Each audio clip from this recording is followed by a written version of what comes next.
hosting this here. Got the recording going. So welcome to the August webinar hosted by CCATT. We're very glad that you've joined us today for a discussion on long-term financial planning. A core responsibility of trusteeship is fiduciary oversight of the community college as a public institution supported by local taxpayers. With us today is the Vice Chancellor of Finance and Administration for the Alamo Colleges District, Dr. Diane Snyder, who will discuss their strategic planning processes there at Alamo Colleges. Sarah Van Cleef, the Vice President of the Financial and Administrative Affairs and Chief Counsel Officer at Tyler Junior College, was preparing to speak today at today's webinars, but had to be pulled away by a family emergency. So I'm going to go ahead and introduce Dr. Diane Snyder. Dr. Snyder serves as Vice Chancellor for Finance and Administration at the Alamo Colleges District. Diane is the Chief Operations and Financial Officer, serving over 80,000 credit and non-credit students across 5 colleges. Her team of 450 plus employees are responsible for budgets, payroll, payables, treasury, debt management, billing, grants, purchasing, accounting, public safety, financial aid, student contact center, and facilities construction and operations. Wow, it's a lot to be responsible for. In May 2017, Diane completed her PhD in Higher Education Administration at the University of Texas at Austin. She holds a Master of Science degree in accounting from the University of North Texas, a Bachelor of Science degree in organizational behavior from Lesley College. She was selected into the inaugural class of the 2016-17 Aspen Presidential Fellowship for Community College Excellence. Other honors include being recognized in 2019 by the San Antonio Women's Chamber of Commerce Constellation of Stars, and in 2010 by the San Antonio Business Journal as Best CFO Education category. Diane, thank you so much for joining us today. We all look forward to learning from you. Well, thank you, Jay. I am so pleased to be here with you, and I'm going to share my screen for the presentation. So let me get over there. All right. So can everyone see it, Nicole? Okay, great. All right. Thank you so much for having me here. I am really pleased to share what Alamo College's approach to long-term financial planning. So let me make sure, there we go. So first I wanted to touch on, I'll move this out of the way, touch on a framework that we use here that we've been using for over 10 years. That's the Malcolm Baldrige National Quality Performance Excellence Framework. And one aspect of that framework is strategic planning. And I thought it may be helpful to many of you if you've not looked into this. It's actually a business model that started back in the 60s. It's by the US government. And it is a very intuitive process that worked very well for our institution to really organize everything that we do. We did receive the highest award in 2018 from the Baldrige National Quality Award for performance excellence. And on the strategy side, it really is organizing everything you do to ask, how is the organization developing your strategic objectives and action plans, how you implement them, how you do cycles of change them when circumstances require, and how you measure progress. So what I'm going to be sharing with you today is information on our strategic planning process of what we do in that cycle of improvement. So not only do we update our strategic advantages, challenges, opportunities, strategic plan goals, like many of you probably do at your institution, we bring that to the Board of Trustees who approve into policy the actual strategic plan. Then every department in our institution then aligns their action plans around those strategic planning goals, including individual employee performance, SMART measurable goals, and achievements that they do each year. So it all aligns. In addition, those strategic goals, as you probably do at your institution, they're included in the budget process on how you do your resource allocation to support many of those strategies that you're trying to do.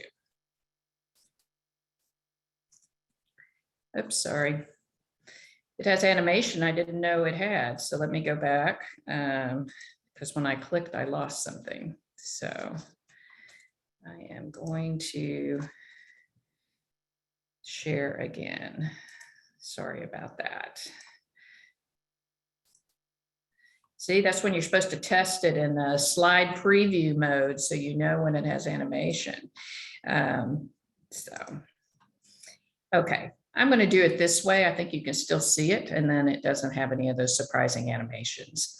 So first off is the strategic planning process. What I'm going to talk about is we have an annual process that looks at that does a pre-survey with all of our employees and other stakeholders on our strengths, weaknesses, opportunities, and threats, what you call the SWOT analysis. That report then is provided to everyone that we convene at a 200-person strategic planning retreat each year. And then we look at what's still relevant in our strategic plan, what we need to true up based on the environment. And then we bring recommendations forward to leadership and ultimately to the board on the strategic plan. But one thing I wanted to share with you is we actually did an expanded process in 2019 that we brought in a facilitator, and we engaged with 1,300 employees, students, community members over a 6-month process to really hear the voice much more fully of what we need to be focused on and what's working and what's not working in our process. So I'm going to share a little bit about that.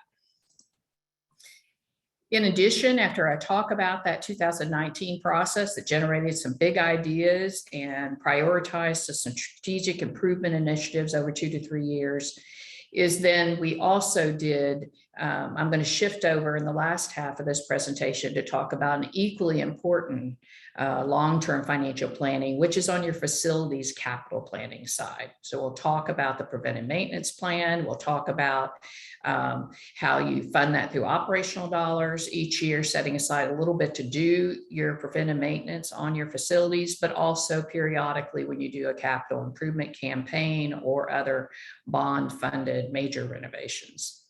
So those are the 2 pieces I'll be talking about.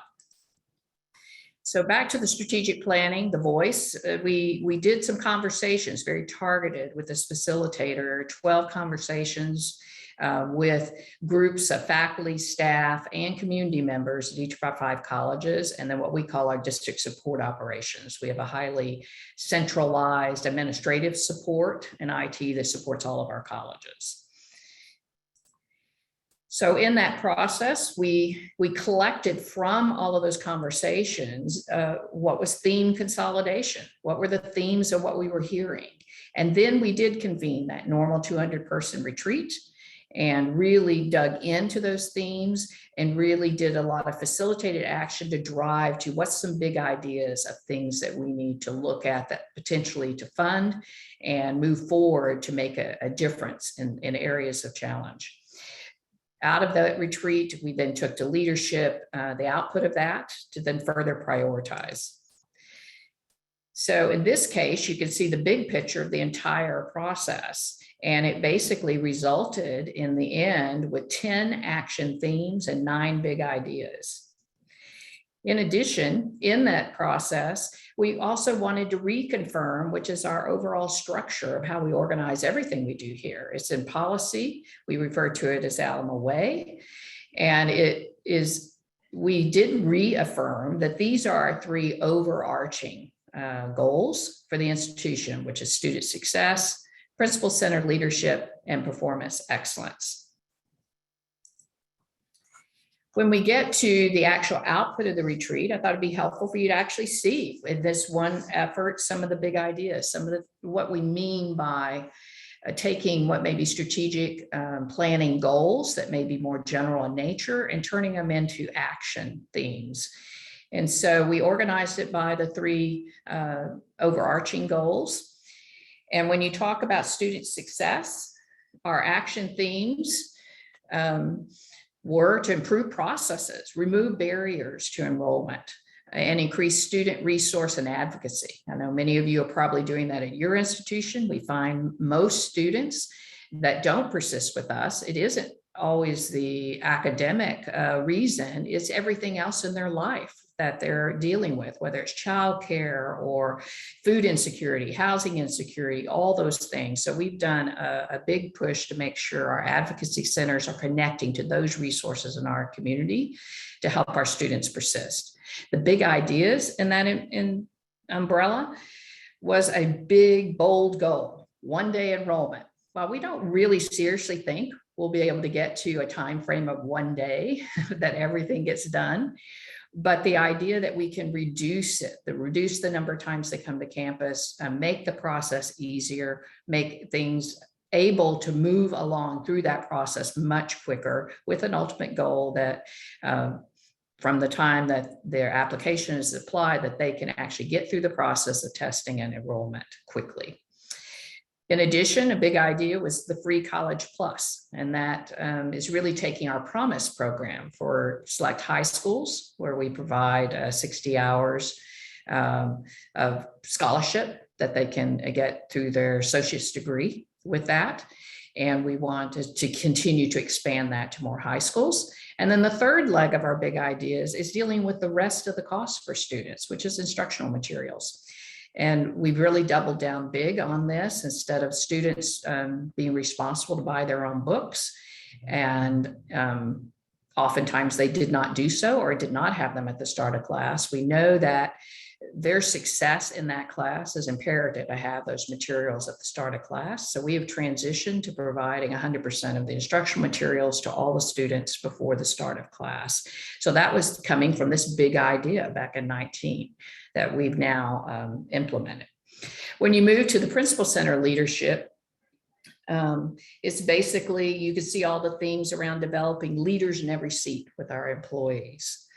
And then on the performance excellence side, the big ideas, we've got the themes of improving the overall student experience, improving the employee experience, enhancing our internal and external communication, which has been a theme every year in strategic planning. It seems like no matter how much you communicate, there's always more needed when you're especially a large institution.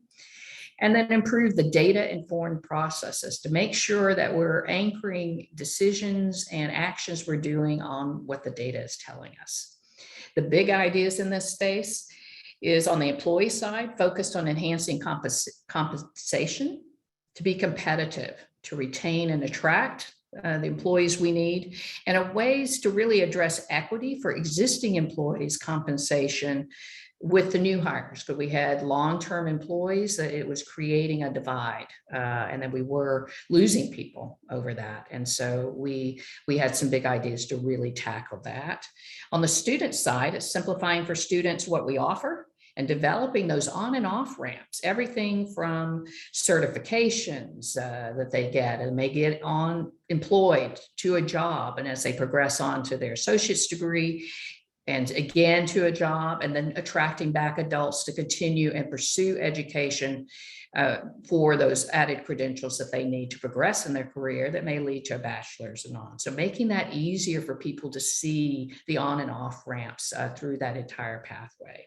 So that's a big idea that we've been really concentrating, especially in our critical high wage, high demand jobs where we're not producing enough workers. So that came out of this big idea. So, sorry, I'm in the wrong place. So now I'm not in the slide share mode, I'm gonna scroll on down. So I'm going to transition real quick to the capital planning. So that was to give you a piece of how we took it to the next level in our strategic planning. And I think it's been very impactful for us because it actually turned us not only to having goals, but concrete ways to turn it into action and make a difference.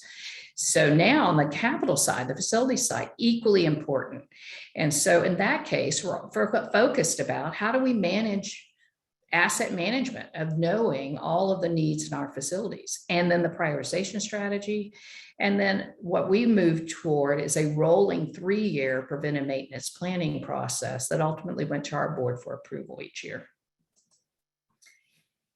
So national standards recommend that 1% to 5% of your asset replacement values is the appropriate amount of dollars to set aside annually to do preventive maintenance on your facilities, to stay ahead of it as useful life things start deteriorating and it needs to be replaced. For Alamo colleges, way back in 2009, we had nothing set aside in our annual budget for it. And our board made a conscious decision to say we need to prioritize this equally to our operating budget, to set a goal and to start moving that way. And they have done a fabulous job to where now we are at 1.65% of our replacement costs is what is in our annual budget. So we're in the range. Many years ago, we got into the range. We still think we need to probably be based on the age of our facilities. And we've got 5.5 million square feet. After we finish our capital improvement program, we'll be over 6 million square feet. So we're very big. And for that, based on the age of many of those facilities, we're looking at 2 to 2.5% is the sweet spot we want to get to. So we still got a ways to go. So when we talk about asset management, we have been working for over 15 years with a firm, Lockwood, Andrews, and Noonan, to maintain the massive database of our facility conditions. So every single facility, every single component of those facilities, to really database manage that. So you know and can plan at a more detailed level. So what we're doing in the assessment is we've got to know what do we have, what is it worth, and what's the condition of each of those things. In addition, we focus on planning, which is a data-driven, defensible way to come up with the targeted projects, the priorities of where we need to invest that annual operating budget assigned to preventive maintenance, and when periodically we need to do a bond offering to do some major renovation. So in the planning, the questions we're asking off to the right there is what do we need to take action? When do we need to take action? And how much will it cost? Because when we're talking this database, we're tracking every element and some aren't due to have any replacement done yet. It's in the future, but we're tracking all of them so that we know that. And we are updating that database every single time we do any activity on our facilities. We update those requirements. And then on the funding, of course, that's where we look at what's available funding within your budget. And then we look at how we prioritize in a systematic way, what is the most important use of those funds. Facilities condition assessment, a big piece of that is we transition to kind of multiple factors that we consider together on how we prioritize. And we assign a score to every single one of those elements and every single one of our buildings. And it considers things such as the age of the building, the size of the building, the systems themselves, and what the requirements are. Our prioritization in big piece is we do it across 5 dimensions that together make up that score. So things like the building system categories. So that's where we're tracking separately the mechanical aspects, the roofing, the everything from painting to all the different aspects are tracked to those categories. And then we place a different level of importance of which ones of those we would prioritize higher than others. The requirement priority is dealing with how soon do we need to do it? Is it already past due and it's passed into life? We really need to do it. That's a top priority versus within the next 1 to 2 years or even longer. Building use, what type of building is it? Not every building's the same. I mean, a building used to primarily store things and facilities won't have the same priority as an academic space. Building age, we're looking at that sweet spot of when the age of the building on what prioritizes higher to spend the money on. And then we looked at the actual metrics themselves that we track on the condition itself. So this is a snapshot of what we actually used of how we weighted that. So I wanted just to highlight a few things for you. And I know this presentation will be available to all of you. And if you have any questions, certainly reach out to us. But on the building system categories, I thought the visual to the right might be helpful. So you'll see that we're putting more weight, more importance on the big items that when they fail, you can't use the building. So you're talking about HVAC, you're talking about the exterior enclosure where if you have water intrusion, the substructure, those things, roofing, those kind of things, when they fail, you can't really use the building. So those always prioritize a higher priority that when they need to be replaced, those will get done first versus maybe things such as interior painting, finishes, equipment. Those may score lower if we have limited funds. Building use is another area I wanted to mention. Again, that shows what you're seeing as our top tier: classroom, training, childcare center, the multi-purpose use spaces that, again, academic in nature, laboratories, the utility plant will score higher in priority than, say, our maintenance shops and storage and things like that, if we had to make a choice. The other one I wanted to highlight was on age. That little box to the right, you could see that those buildings that are actually more than 50 years, we look at very hard before we put more money to them, because it reaches a stage where it will cost so much more to repair those buildings than we should instead put them on a list in our next capital campaign to actually replace the structure rather than throwing more money at it. So when they get so old, then we really have to question the value of those repairs will not extend the life as much, and they are much more costly than actually just building a brand new building and decommissioning that. So again, there's kind of a sweet spot where you can put the money to things that make a difference in extending the life and purpose of that. So we do consider that in the database. So our planning process is our goal is to have this annual rolling 3-year preventive maintenance project plan that marries up to the dollars that have been allocated in the budget. And we work to prioritize exactly which projects we're going to do with that money. And we take that to the board and they actually approve it each year.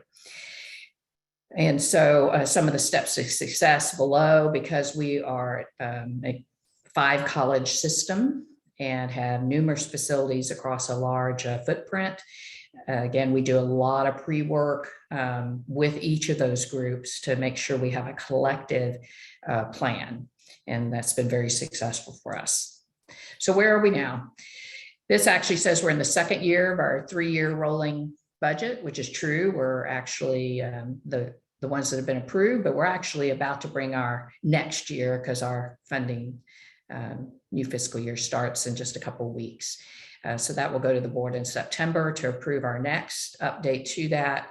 And again, we'll continue to discuss every time we do a budget. Is it time? Can we bump the preventive maintenance allocation a little bit more to keep trying to get closer to that middle of the range of 2 to 2.5% so that we can stay ahead of our facilities deteriorating faster than what we can keep them maintained? And the other thing of note that was very helpful to us this year, we happened to be fortunate enough to have be in a diverse economy with taxable asset values have gone up. So our property tax rate is producing more revenue on the debt rate side. That actually allowed us to issue some maintenance tax notes bonds and to address by getting those issued, then we could catch up because we had hundreds of millions of dollars worth of deferred maintenance on some very old facilities that just not enough money in the world to get them all tackled, but we're now able to actually use a one-time issuance of maintenance tax notes and get caught up. So I would encourage you, when you're considering your planning, look at always some money annually so you could try to stay ahead, make progress. But then when you've got the big projects that need bigger dollars, you can look at maintenance tax notes. Those don't have to go to the voters for us. If it's renewal and maintenance, renovation, can't use it on any new construction, can't use it on land purchases. Those would take a full capital campaign and go to the voters. But that can be something you might need to periodically use every 5 or 10 years to do a little of that to stay ahead. So basically, that is everything that I've prepared, and I think we're ready for questions.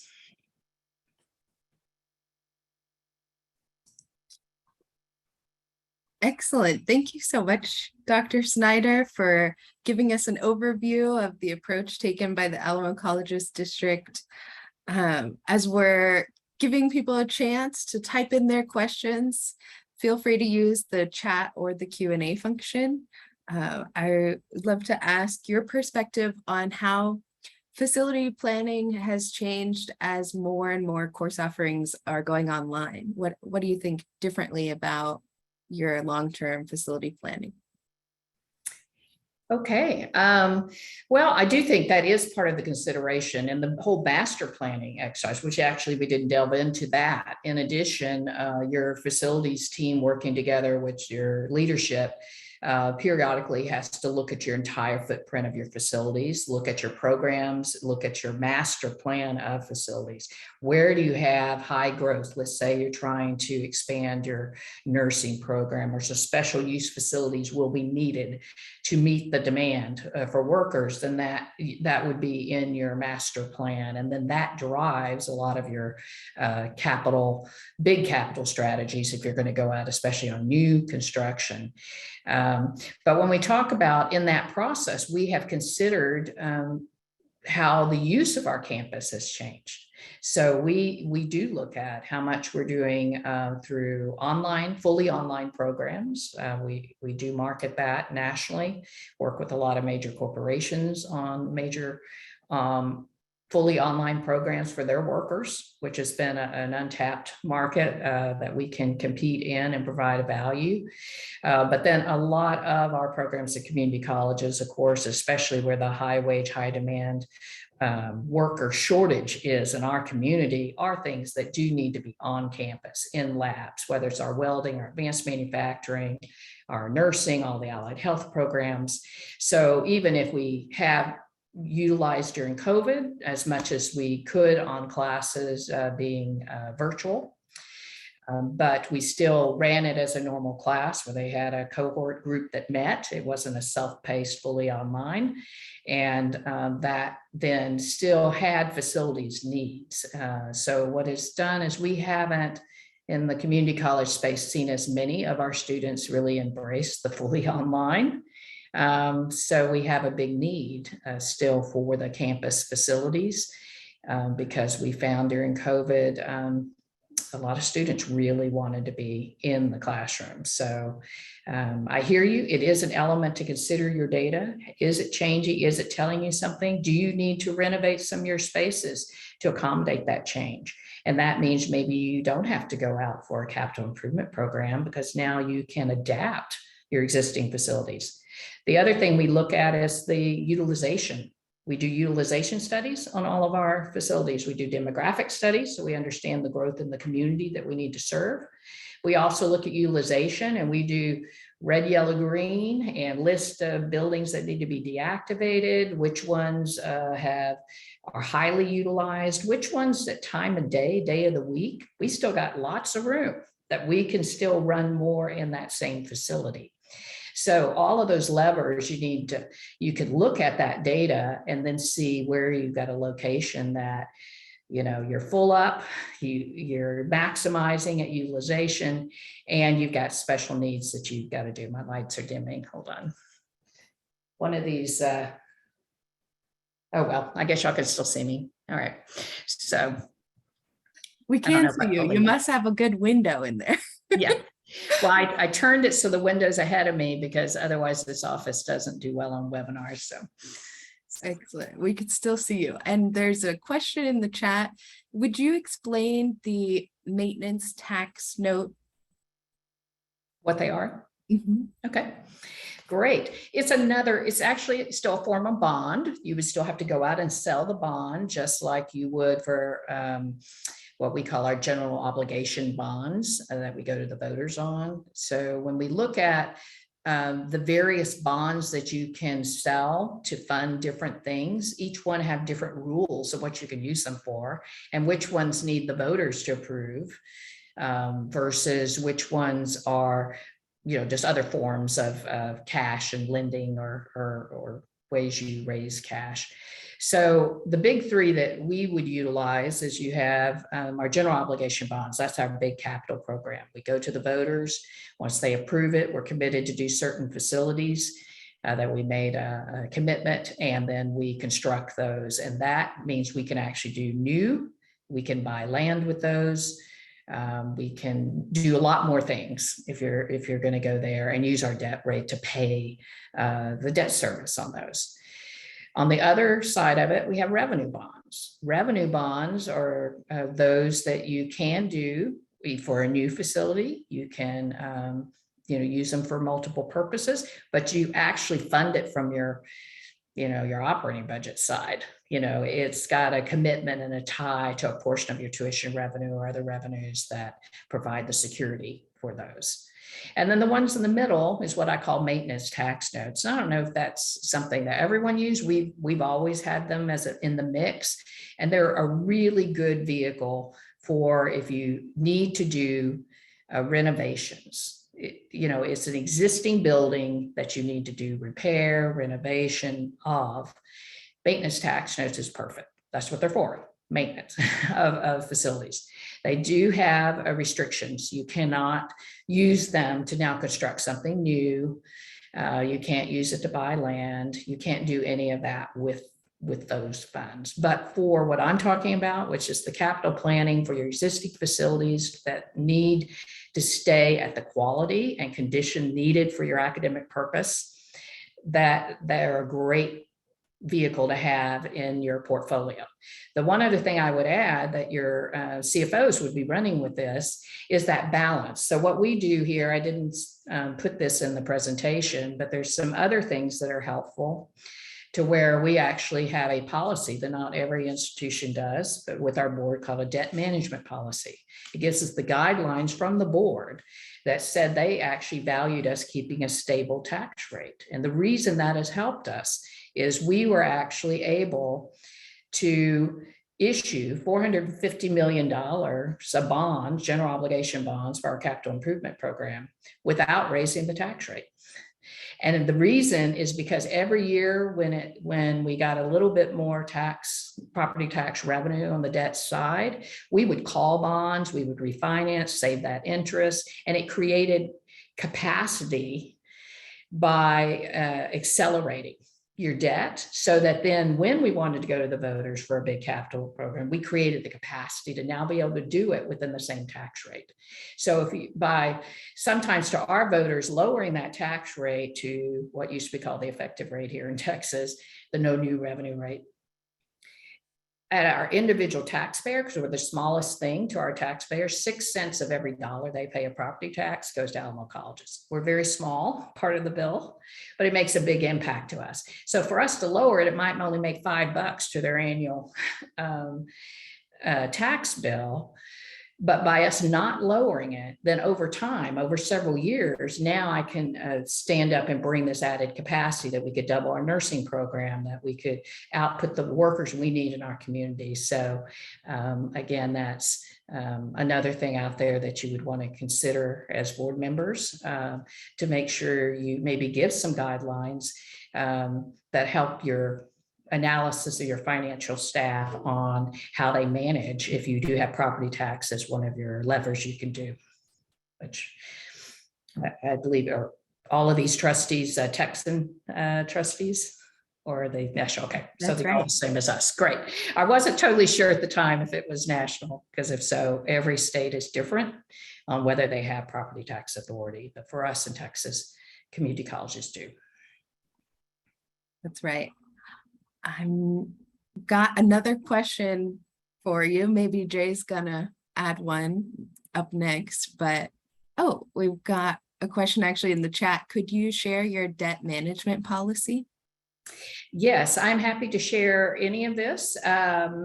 So certainly, if you want to, I don't know if we have my email address or anything in this, or if you want to collect it, Nicole, and then just send me a request with who wants it, then I'll be happy to share our policy. Of course, it's on our website under policy, but again, make it easy for you. I could share that. I do think it is a best practice. Our rating agencies have loved it. We've had it for probably over 10 years. And it has been something that, yes, there's my addresses, my email address. So it is a very helpful policy, and the rating agencies really do appreciate that. So. Excellent. And the question I was going to ask is, earlier in your presentation, you mentioned that you have a type of promise program that available to high school students. Can you tell us more about how that's structured in Alamo colleges? Yes. Everyone in the nation that has pursued doing a promise program, they all tend to structure it differently on how they're going to fund it. For us, we do not have a state funding mechanism for it, like Tennessee and some of the others had the advantage where the state actually created and funded the promise program for the community college. So for us, we had to recruit from jointly with the county and the city funding, as well as private donors. And so what we did initially is we looked at all of our Bexar County, which is the taxing district, Bexar County public high schools. And then we selected the 26 that had the least college going culture and the highest economically disadvantaged, kind of numbers, because that meant for those, since we're a last dollar scholarship, we could launch with that and provide up to 2 years, the 60 hours for those seniors if they commit. Once we started it with those high schools, then it's after their Pell and other financial aid that we would provide the scholarship for the rest of the way. So if you're selected, because we started with those that had the highest need, then most of their population would also qualify for Pell. And at our tuition rates, those students get refunds over and above Pell. Not only pays our tuition, but they get costs for other costs they have. So that meant we didn't have to add scholarship to be able to provide the program to those students. So there will be a lesser number of students. We chose, every program does it differently across the nation. Some add a GPA requirement, or they may add some performance or service element that has to go along with getting it. For us, we really wanted to change the college going culture and keep it very simple. And so we did not have those additional requirements. Any senior in those high schools, we would work with them during their senior year. If they committed and completed the FAFSA financial aid application, which is required by a certain date, then they could get the promised scholarship for their 60 hours. Now they do have to take at least 18 hours a year. So we wanted some intensity in what they take because we know that's research shows if they take a little bit more classes, they're more likely to complete than if they stretch it out over 10 years. So again, with that 18 hour semester credit hour requirement a year, that meant, even at a part-time standing, they would still complete in a fairly short time frame, their 60 hours. So. Excellent. And then I think more of a process standpoint, I'm curious about how you work with your board of trustees and what the calendar of your budget deliberations is across the year. Do you start your budget in January, or where does that land for you? Okay, great question. Seems like for us, we're always doing it. It takes a whole year. My budget staff never has a lull. But the way the process really works is with our fiscal year starts September 1. And already in the fall, we're focused on our legislative, cycle, of course, every 2 years, that's a big piece of our funding that we have to watch, and we track to that. But then we start looking at our revenue projections, even in the fall. We really start working with our board now after we come back from Christmas. So typically the February timeframe, we start having our first conversations where we start showing the outlook. What's the crystal ball look like on revenues? And thus, what do we think that's going to give us toward anything we may be strategically trying to invest more in? What capabilities might we have? So we start collecting that and getting feedback on the strategies. And our strategic planning is normally happening really early in the spring. We're trying to move it to fall, which would actually lay out better for us because it's Sometimes it overlaps with the budget cycle, but we haven't quite got that fully done. But the real push toward the budget is by the time we get to July, we actually approve the budget for the next year in July. And we do it early so that we can, for the operating budget, so we can actually open the budget year at the same time we're still finishing the current year in August, so that since school is starting, we can go ahead for non-labor, open it where they can be doing the requisitions and get those orders in to get it much sooner, and you don't have that lag because of the cutoff of our year. So that's been very helpful. And then as soon as the board approves it, we keep managing our tax rate all the way until that final cycle, which is right now in the August, deciding what the tax revenues are really going to be, and then updating our budget if we need to in August. And then September public hearings for the tax rate, and then the finalizing that. But then we have to produce the budget book, the requirement to have that done, before we leave for winter break, basically. And then it all starts over in January. So it does run year round. But then the other thing that we started doing, and I would encourage you to do, is start looking beyond 1 year, trying to have a multi-year view. So even though we'll spend a lot of time on the current year and, both how it turns out in the year we're in, what it looks like for the next year that we're asking for, but then we play out those decisions that we're saying, we're going to do comp, if we're going to do compensation adjustments or anything like that, or invest more in our advising program. We want to play out, well, what's the following 2 years? So we've been doing a kind of 3-year view so we can understand the impact, especially if we're going to use one-time funds to fund something, that we want to know that's just getting us a head start, because then we think the revenues or other actions we're doing are going to cover it in the following year. So that view lets you make sure you don't get ahead of yourself and you don't overextend, that you have a sustainable revenue source for those things that are recurring in nature. So that's a piece of the discussion too.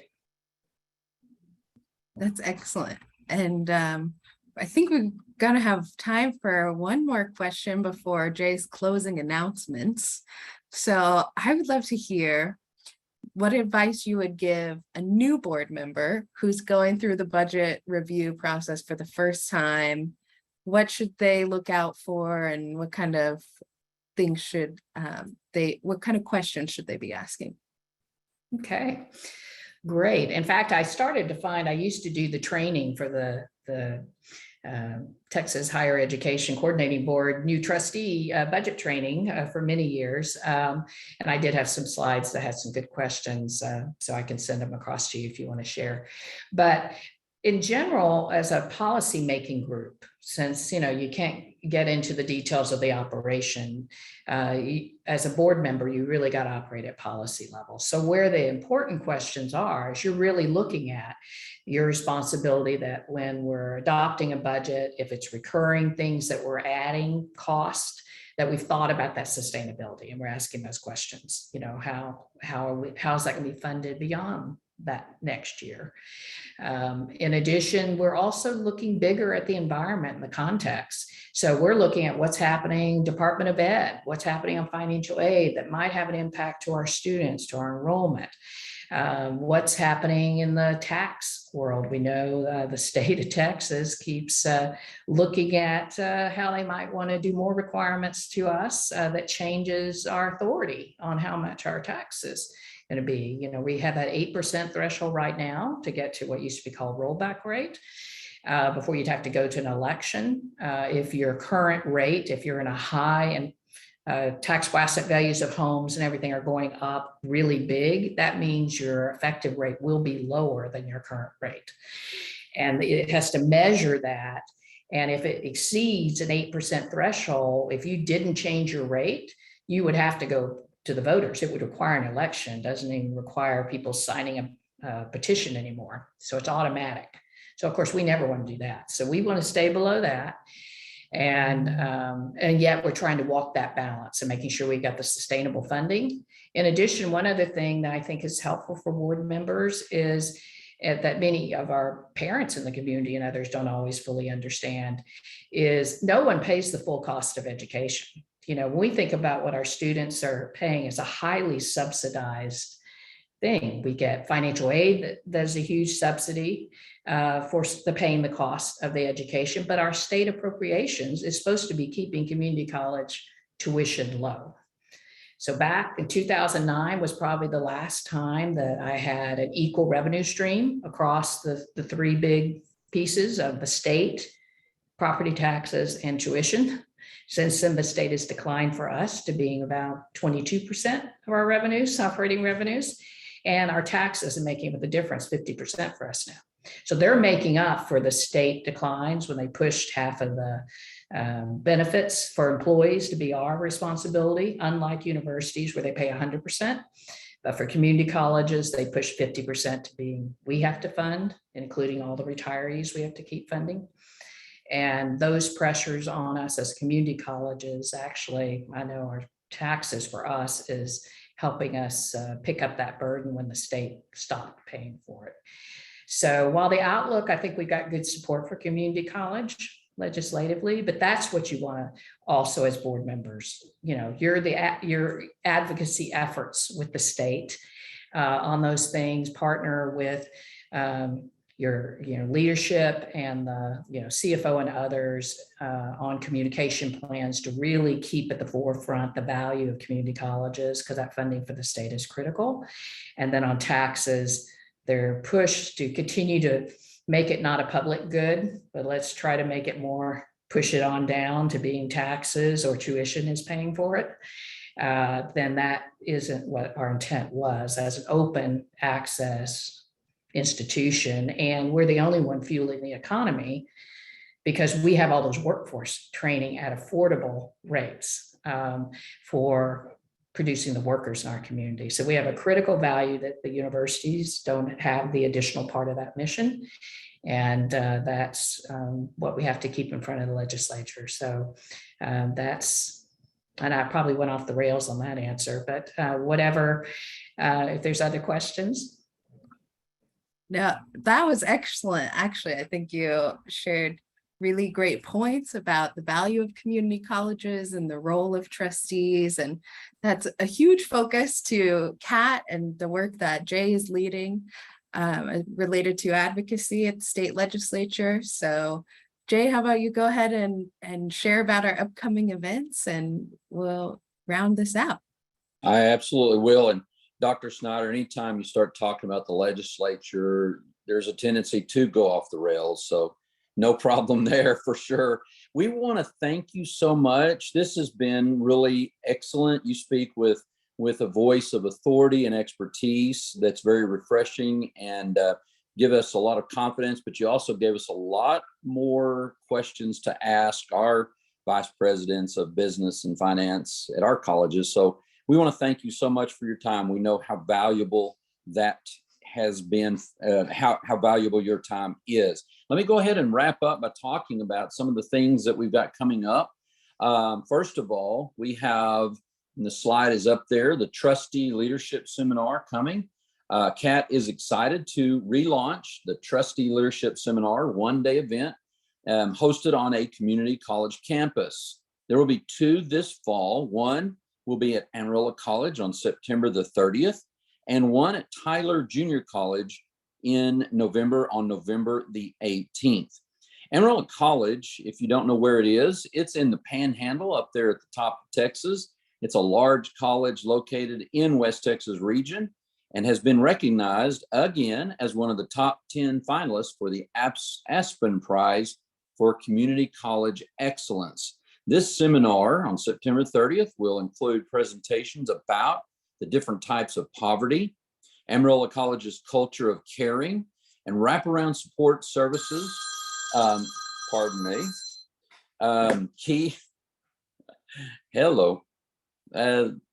about that. And key governance issues to support student needs, as well as a walkthrough of the new regional labor market data profiles that the Texas Association of Community Colleges created in partnership with Lightcast, which is formerly known as MC or Burning Glass. The trustee leadership seminar on the September 30th will be live streamed. For those of you who can't make it in live, you can, or in person, you can be on live stream to allow your virtual attendance. In the next couple of weeks or so, we'll be announcing more information about a seminar at Tyler Junior College, and we hope you can join us for both of these events. Nicole, I'm going to turn it back over to you and hope I don't get any more phone calls. Excellent. And Jay, I'm surprised you didn't brag more on your college. Jay is a regent at Amarillo College, and so we'll be visiting him in his hometown, and so excited to get out there. They've done some really remarkable work, and that will be a hybrid event, as he mentioned, so we'll be able to participate from all over the state, but we would love to have you come in person. And so I'm gonna go ahead and put a link to our website in the chat. Our webinars are recorded like this one today, and if you're interested in seeing some of our past content about board and CEO relationships or the board self-evaluation process, you can find that on our website, and a lot of other information as well on the events tab. You can see more details of these trustee leadership seminars and get registered. Thanks so much for joining us today, and we hope you have a great Thursday afternoon. Bye.